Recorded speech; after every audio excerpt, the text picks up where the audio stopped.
తమిళనాడు ఎన్నికల్లో అన్నాడీఎంకే నాయకత్వంలో ఎన్డీఏ కూటమి దూకుడు మీద ఉంది. 5 ఏళ్ల డీఎంకే పాలన అవినీతికి చిరునామాగా మారిందని అన్నాడీఎంకే నేతలు ఆరోపిస్తున్నారు. ఎన్నికల ప్రచారంలో ఇదే విషయాన్ని కీలకాంశం చేస్తున్నారు. అంతేకాదు, తాము అధికారంలోకి వస్తే స్టాలిన్ సర్కార్ అవినీతిపై దర్యాప్తు చేస్తామన్నారు. కాగా అన్నాడీఎంకే రెండో జాబితా విడుదల చేసింది. మొత్తం మీద డీఎంకేతో అమే తుమ్మికి అన్నాడీఎంకే సిద్ధమైపోయింది.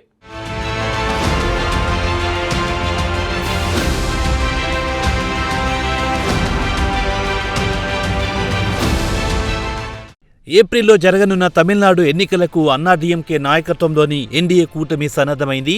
ఇందులో భాగంగా తాజాగా అన్నాడీఎంకే రెండో జాబితాను విడుదల చేసింది. ఇందులో మొత్తం 127 మంది పేర్లున్నాయి. కాగా ఇటీవల 23 మందితో అన్నాడీఎంకే తొలి జాబితా విడుదల చేసిన సంగతి తెలిసిందే. కాగా రెండో జాబితాలో 20 మంది సిట్టింగ్ ఎమ్మెల్యేలకు చోటు లభించలేదు. కాగా 20 మంది మాజీ మంత్రులకు తాజా జాబితాలో చోటు లభించడం విశేషం. ఇదిలా ఉంటే ఎన్డీఏ కూటమి అధికారంలోకి వస్తే డీఎంకే సర్కార్ అవినీతిని ప్రజల ముందు బట్టబయలు చేస్తామన్నారు అన్నాడీఎంకే ప్రధాన కార్యదర్శి ఎడిప్పాడి పళనిస్వామి. ఆలందూర్ శాసనసభ నియోజకవర్గంలోని ఆయన తాజా ఎన్నికల ప్రచారం చేపట్టారు. ఈ సందర్భంగా ఆయన మాట్లాడుతూ గత 5 ఏళ్ల కాలంలో డీఎంకే నాయకులు పెద్ద ఎత్తున అవినీతికి పాల్పడ్డారని పళనిస్వామి ఆరోపించారు. అంతేకాదు, తానెప్పుడు ఎక్కడా వారి అవినీతి బాగోతం విప్పుతానోనని ముఖ్యమంత్రి ఎంకే స్టాలిన్ సహా డీఎంకే నాయకులందరూ భయపడిపోతున్నారని పళనిస్వామి వ్యాఖ్యానించారు.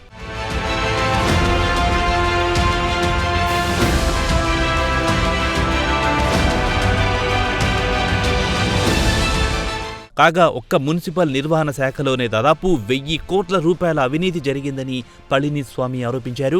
ఇందుకు తమ దగ్గర సాక్ష్యాలు కూడా ఉన్నాయన్నారు. ఈ ఎన్నికల్లో గెలిచి అన్నాడీఎంకే అధికారంలోకి వస్తే ఈ అవినీతి బాగోతాన్ని ప్రజల ముందు బయటపెడతానన్నారు ఆయన.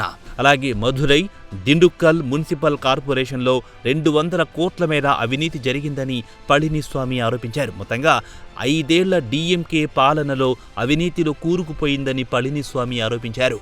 అంతేకాదు, డీఎంకే పార్టీ తమ కూటమిలోని భాగస్వామ్య పక్షాలకు కూడా అన్యాయం చేసిందన్నారు ఆయన.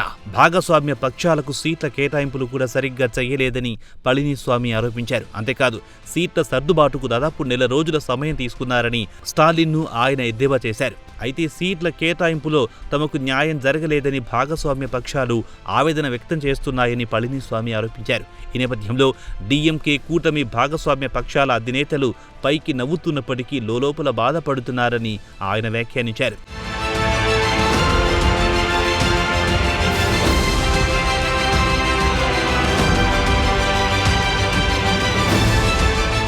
కాగా జయలలిత మరణం తర్వాత అన్నాడీఎంకే అనేక సంక్షోభాలను ఎదుర్కొందని పళనిస్వామి అంగీకరించారు.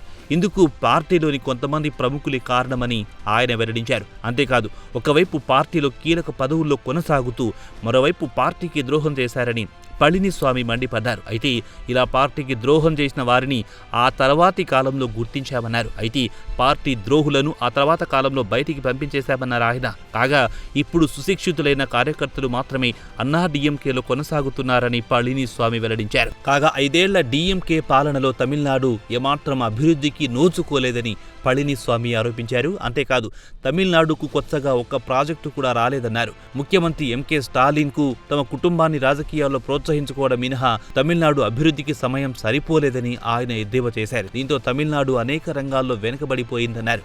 ఈ వెనుకబాటుతనానికి ముఖ్యమంత్రి ఎంకే స్టాలిన్ బాధ్యత వహించాలని పళనిస్వామి వ్యాఖ్యానించారు.